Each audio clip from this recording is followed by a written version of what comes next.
দুর্গে দেবী সমাগচ্ছ। তারাপদ ভট্টাচার্য।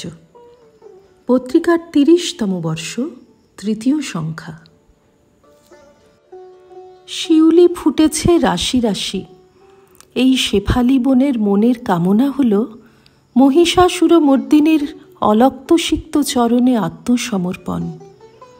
দেবী বিশ্বার্থী হারিণী, সুতরাং তার দাবি মেনে জননীকে কৈলাসের স্বর্ণরত্নে শোভন লোভন নিবাসটি ছেড়ে মর্তের ধূলি বিজড়িত সমতলে চরণপাত করতে হল। প্রকৃতি অতি সচেতন। মানুষ টের পায়নি কখন শরৎ এলো, কিন্তু ঘাসের ডগায় শিশির বিন্দু জানিয়ে দিল বিশ্বজননীর আগমনের লগ্ন।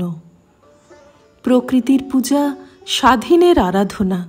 সে ফুল ফোটায়, ফল ফলায়, নদী পুষ্করিণী জলে টইটম্বুর করে, বাতাসের ঝাপটা দিয়ে আকাশের মেঘ সরিয়ে তার নীল স্বরূপটি ব্যক্ত করে। আমরা যে বলি পুজো পুজো লাগছে, এ অনুভব তো প্রকৃতিরই অবদান। এই ঘন পল্লব দল, এই সিক্ত মৃত্তিকা, এই যে জলে কমল স্থলে পদ্ম, দোয়েল শ্যামা গানে মোহন করছে দিগন্ত, বিশ্রান্ত কৃষককে দাওয়ায় বসিয়ে রাশি রাশি অন্নের প্রতিশ্রুতি দিচ্ছে, এ তো প্রকৃতিরই কাজ। সে বলছে, পট প্রস্তুত করেছি, মাকে ডাকো। আমরা যুক্ত করে বলি, দুর্গে দেবী সমাগচ্ছ। ওই দেবী দুর্গা, তুমি এসো। জননী 10 হাতে বিশ্বকে ছুঁয়েছেন, গ্রহণ করেছেন দুনিয়ার তামাম ভক্তের আচার নিয়ম। সর্বজন এবং সর্বমনের রীতিপদ্ধতিকে আশ্রয় দিয়েছেন বলেই তাঁর পূজা সার্বজনীন হয়েছে। স্বভাবই মূর্তি গড়ে। একজনকে দেখলেই মনে হয় ক্রূর, আর একজনকে দেখলেই মনে হয় ক্ষমা সুন্দর।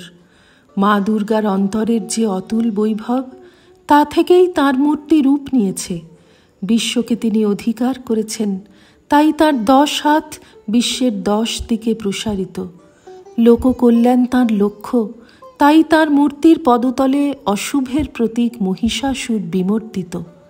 তিনি কল্যাণময়ী, তাই নয়ন দুটি আকর্ণ বিশ্রান্ত।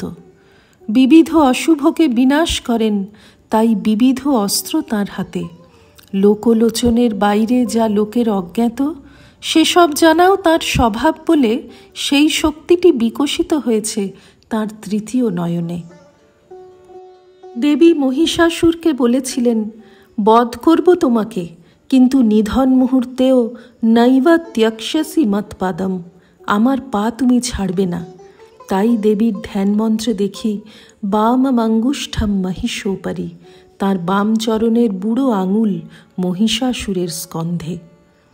অন্তরের পাপকে নিহত করাই পাপীকে উদ্ধার করা, সে তো পাপীর পরম কল্যাণ। তাই শূলাগ্র বিক্ষত হৃদয়ে মহিষাসুরকে পদতলে রেখেও দেবী প্রসন্ন বদনা।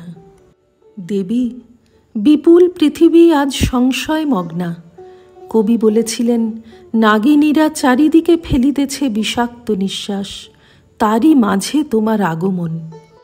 তুমি অত বড় মহিষাসুরকে দমন করেছ, সন্তানের হৃদয়ের অশুভ উপকরণগুলিকে নস্যাৎ করে দিতে পারো না? আজ এই নির্মল শারদ প্রভাতে তোমার আগমনী লিপি রচনার প্রান্তদেশে উপনীত হয়ে তোমার কাছে করজোড়ে প্রার্থনা করছি, আমাদের হৃদয়ের অসুর বৃত্তিগুলিকে নষ্ট করো। চিত্ত নির্মল হোক, হিংসা রসাতলে যাক, অন্নহীন বস্ত্রহীন এইসব শব্দ অভিধান থেকে নিশ্চিহ্ন হোক। জননী, তোমারই মহিমায় মন এই ক্ষণে তোমাতে মগ্ন। প্রত্যক্ষ করছি কৈলাসের রজত শুভ্র হিম মন্দিরে তুমি তোমার সন্তানদের অবহিত করছো। মর্তে যেতে হবে মর্তবাসীদের প্রতীক্ষা পূরণের জন্য। তোমার পদ্মের মতো নির্মল দুটি রক্তিম চরণ চঞ্চল হয়েছে, দেখে পুলকে পূর্ণ হলো প্রাণ। জননী, শারদ ষষ্ঠীর সন্ধ্যায় তোমার বোধন হবে, তুমি এসো। শ্রীরামকৃষ্ণার্পণমস্তু। নিবোধত আজকের পাঠ আপনার ফোনে রোজ পেতে চাইলে সাবস্ক্রাইব ও বেল আইকন দুটোই ক্লিক করুন। রামকৃষ্ণ ভাবধারা প্রচারের সঙ্গে থাকুন। এটি একটি ফ্রি চ্যানেল।